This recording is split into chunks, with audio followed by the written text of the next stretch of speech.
Yes, dear students, as you know that in the previous part we have read about the Mauryan Empire that was started by Chandragupta.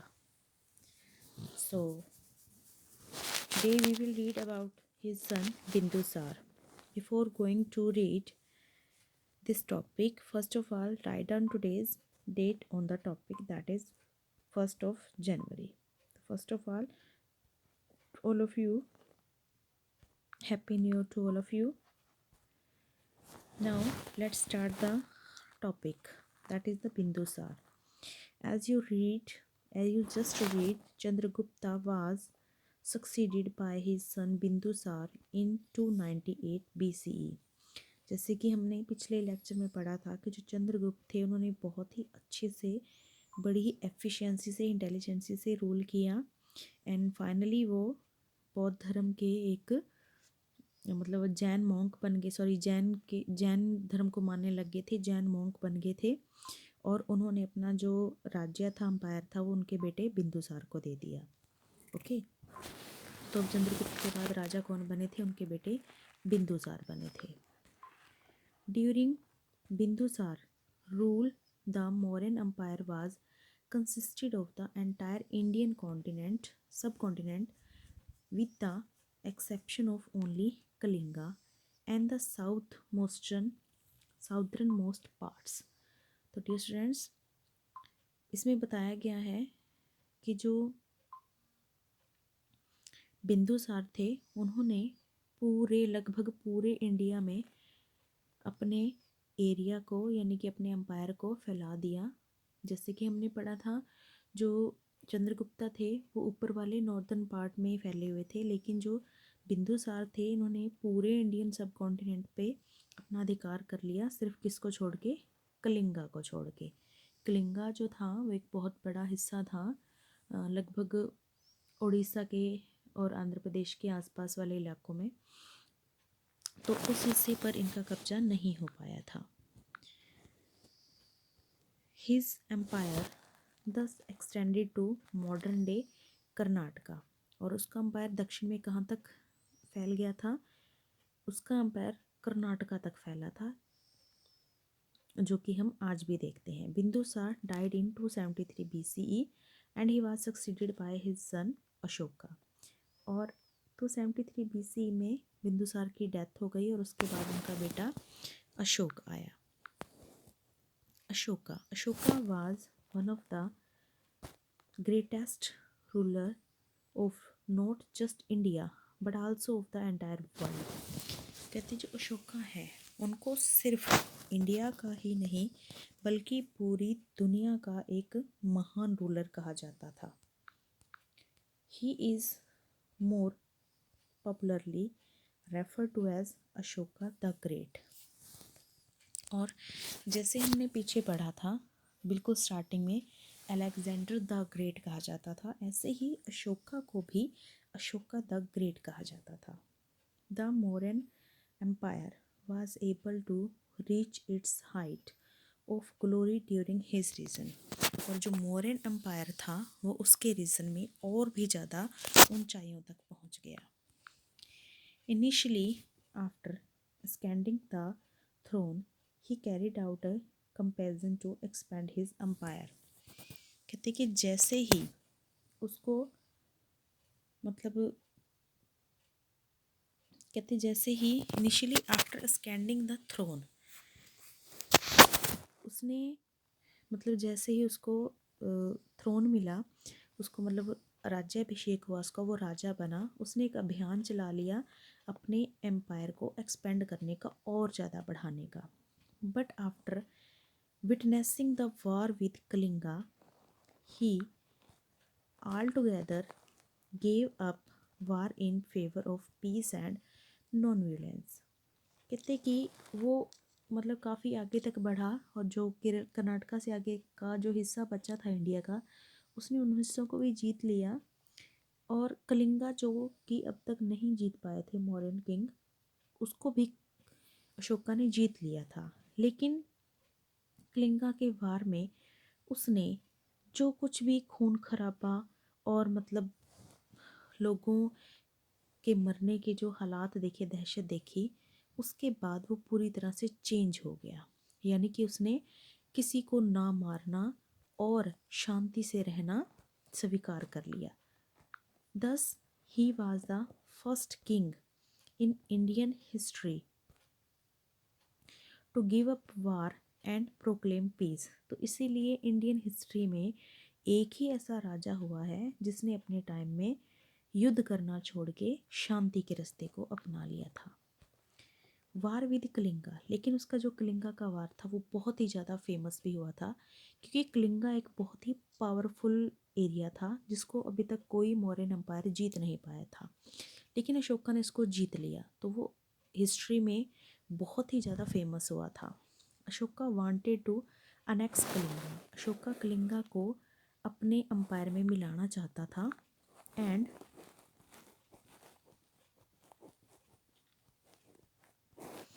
became the unrivaled ruler of the entire country। और देश का एक ऐसा ruler बनना चाहता था जो अनरिवेल्ड हो, यानी कि जिसका कोई भी दुश्मन ना हो। At the time Kalinga was a powerful kingdom, और जब अशोका उसको जीतना चाहता था तब कलिंगा एक पावरफुल किंगडम था which controlled the sea routes to South India and South East Asia. क्योंकि कलिंगा ने जो है वो साउथ इंडिया और साउथ ईस्ट एशिया दोनों के साथ जो व्यापार करने का रास्ता था सी का, समुद्र का, वो कंट्रोल किया हुआ था। तो इस लिहाज से जो कलिंगा था वो एक रिच एरिया भी था। As it has access to the sea, it had prosper trading relation with the countries of South East Asia. अब क्योंकि वो समुद्र के एरिया पे उसका कब्जा था, तो सिंपल सी बात है कि साउथ ईस्ट एशिया के जो कंट्रीज़ थे उनके साथ उसके बहुत ही अच्छे ट्रेडिंग रिलेशन भी थे। दस Kalinga was attacked in 261 BCE, इसीलिए अशोक द्वारा कलिंगा पर अटैक कर दिया गया। कब? 261 BCE में। Ashoka was victorious and Kalinga was annexed to the Mauryan Empire, but Ashoka decided to give up war after this victory। कहते अशोका जो है वो जीत गया और उसने कलिंगा को अपने मौर्यन एम्पायर में भी मिला लिया, लेकिन उसके बाद उसने युद्ध छोड़ने का निर्णय कर लिया। ही was greatly disturbed by the loss of life and the brutal effect the war had on the people.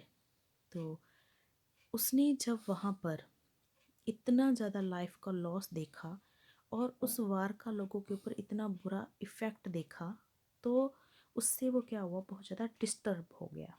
According to the sources, 100,000 of men, women and children were killed during the battle.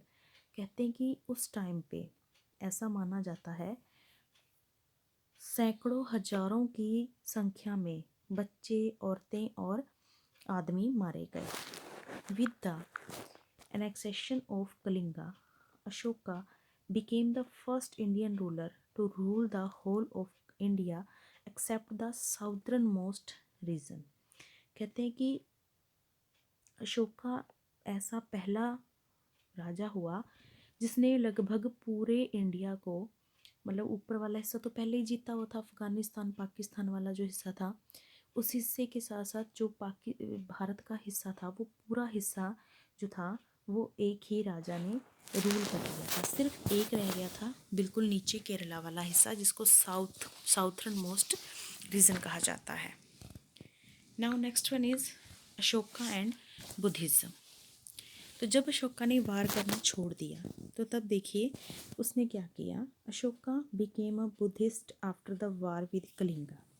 उसके बाद अशोका ने बौद्ध धर्म को अपना लिया, वो एक बुद्धिस्ट बन गया। किसके बाद? कलिंगा के वार के बाद। He was greatly influenced by the Buddhist principles of non violence, compassion and peace. क्योंकि वो बुद्धिस्ट के जो प्रिंस थे, कौन थे? बुद्ध, ठीक है। उनके नॉन वायलेंस यानी कि किसी को ना मारना, कंपैशन सबके साथ मिलके रहना और शांति से रहना, इन विचारों से बहुत ही प्रभावित हुआ था। However he never forced his subjects to convert to Buddhism as he had equal respect for all religion. हालांकि उसने किसी को भी बुद्धिज़्म को मानने के लिए फोर्स नहीं किया, मतलब अपने राज्य में मिलाया था ज़रूर, लेकिन किसी को बौद्ध धर्म मानने के लिए किसी को भी फोर्स नहीं किया, क्योंकि वो सभी धर्मों का एक जैसा रिस्पेक्ट करता था. He also sent learned scholar to to far off places to spread the message of Buddhism. बल्कि उसने अपने जो स्कॉलर्स थे, यानी कि उसके जो राज्य में जो पढ़े लिखे लोग थे, जो बौद्ध धर्म के नियमों को पढ़ सकते थे, उन स्कॉलर को दूर दूर के प्लेसेस में भेजा, जगहों में भेजा, ताकि वो बुद्ध के मैसेज को फैला सकें. He even sent his son Mahendra and daughter Sanghamitra to Sri Lanka to spread Buddhism. कहते उसने इवन कि उसने अपने बेटे महेंद्र और डॉटर संघामित्रा को भी श्रीलंका भेजा, ताकि वो बुद्धिज़्म के जो नियम हैं, जो उसका लेसन है, वो वहाँ पढ़ा सकें. He also visited all the places related to Buddha and organise the third Buddhist council at Pataliputra. तो कहते कि उसने ऐसे बहुत सारे प्लेसेस को विज़िट किया जो कि बुद्ध से रिलेटेड थे, और यहाँ तक कि जो पाटलिपुत्र में थर्ड काउंसिल हुई थी बुद्धिस्ट की, उसको भी ऑर्गेनाइज करवाया. जैसे अपने यहाँ पे जैसे सत्संग करवाते हैं, है ना, या कोई कीर्तन करवाते हैं, या कोई पाठ करवाते हैं, तो उस टाइम जो मतलब अशोक ने करवाया, वो पाटलिपुत्र में एक तरह की उनका एक ऑर्गेनाइज करवाई, काउंसिल करवाई थी. Ashoka also built a number of stupas and viharas for Buddhist monks. और जो बौद्ध धर्म को मानने वाले उनके मॉन्क्स थे, उनके लिए उसने बहुत सारे स्तूप्स और विहार का निर्माण भी करवाया था. अशोकास धम. ये पढ़ते हैं कि अशोका धम क्या था. धम means the way of truth. धम का मतलब होता है सच्चाई का रास्ता. इट इज़ अ प्राकृतिक word which is derived from the Sanskrit term dharma. क्योंकि ये एक प्राकृतिक वर्ड है धम्मा, लेकिन इसको लिया कहाँ से गया है, संस्कृत के शब्द धर्म से लिया गया है, जिसको हम धर्म बोलते हैं. अशोका ने उसको धम्मा कहा. Ashoka's dhamma was a code of conduct which had been inspired by the teaching of the Buddha. तो अशोका के जो यानी कि धर्म के नियम थे, जो कि उसने बौद्ध धर्म से इंस्पायर होकर बनाए थे और जिनको वो दूर दूर की जगह पर फैला रहा था, उन्हीं नियमों को या कोड ऑफ कंडक्ट को ही धम्म कहा गया. The following are some of the principal of Ashoka's dhamma. तो नीचे उसके कुछ इम्पोर्टेंट प्रिंसिपल्स दिए गए हैं कि क्या क्या वो बातें थी, यानी क्या क्या वो मेन नियम थे जो अशोका ने अपने धम्म में लोगों तक पहुंचाए. क्या संदेश था वो. People should be peaceful, tolerant and live in harmony. कहते लोगों को पीसफुल होना चाहिए, टॉलरेंट यानी कि सहनशील होना चाहिए, शांत होना चाहिए, सहनशील होना चाहिए, और उनको मिलजुल कर रहना चाहिए. एवरीवन शुड फॉलो अहिंसा और नॉन वायलेंस. अहिंसा को ही नॉन वायलेंस बोलते हैं कि हम सभी को अहिंसा को फॉलो करना चाहिए, मतलब किसी को मारना नहीं चाहिए. And non injury towards all living beings. और ना ही किसी को जख्मी करना चाहिए, ना ही किसी को नुकसान पहुंचाना चाहिए. The next one, people should love one another and respect all religion. कि लोगों को हर धर्म का मतलब एक दूसरे के साथ प्रेम से रहना चाहिए और हर धर्म का सम्मान करना चाहिए. People should be truthful, kind and generous towards all. और लोगों को सबके प्रति ट्रूथफुल, बिल्कुल सच्चा रहना चाहिए, दयालु रहना चाहिए और ईमानदार रहना चाहिए. पीपल शुड ओबे Elder and elders should treat children with understanding. कहते कि जो लोग हैं उनको अपने से बड़ों का सम्मान करना चाहिए, और जो बड़े हैं उनको छोटों के साथ अच्छी अंडरस्टैंडिंग यानी कि उनको समझते हुए अच्छे से ट्रीट करना चाहिए। Ashoka got these principles engraved on rocks, pillars and caves for the people to read and follow them. Ashoka ने इन इस धर्म के प्रचार के लिए, इन विचारों के प्रचार के लिए जो ये सारे बातें थी, ये सारे प्रिंसिपल थे, इनको रॉक्स पर, पिलर्स पर और केव्स पर, इनकी गुफाओं पर, पिलर पर और चट्टानों पर खुदवा दिया ताकि लोग जब भी उन्हें देखें तो पढ़ें और उनसे सीखें।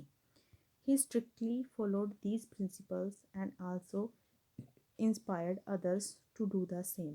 उसने खुद भी लाइफ में इन प्रिंसिपल को बड़ा स्ट्रिक्टली फॉलो किया और दूसरों को भी इसको फॉलो करने के लिए इंस्पायर किया। He also appointed special official called the Dhamma Mahamatra to spread and enforce Dhamma throughout his entire empire. तो कहते कि उसने अपने कुछ स्पेशल ऑफिशियल यानी कि अपने राज्य से कुछ लोगों को स्पेशली इसके लिए अपॉइंट किया, जिनको धम्म महामत्रास कहा जाता था। और वो धम्मामत्रा क्या करते थे कि जो धम्म के नियम थे उनको पूरे एम्पायर में हर जगह पर फैलाते थे, लोगों को तक पहुंचाते थे। And as part of dhamma he took up welfare measures like planting trees along the road for shade, digging wells, building rest houses and constructing hospitals for humans and animals. कहते धर्म के नियम फैलाने के साथ साथ अशोक ने कुछ और भी किया, अच्छी भलाई के कार्य भी किए। जैसे उसने सड़क के चारों दोनों तरफ जो है वो पेड़ लगवाए, कुएं खुदवाए, रेस्ट हाउस बनवाए और इंसानों और जानवरों दोनों के लिए हॉस्पिटल भी खुलवाए। Next one, Ashoka's addicts.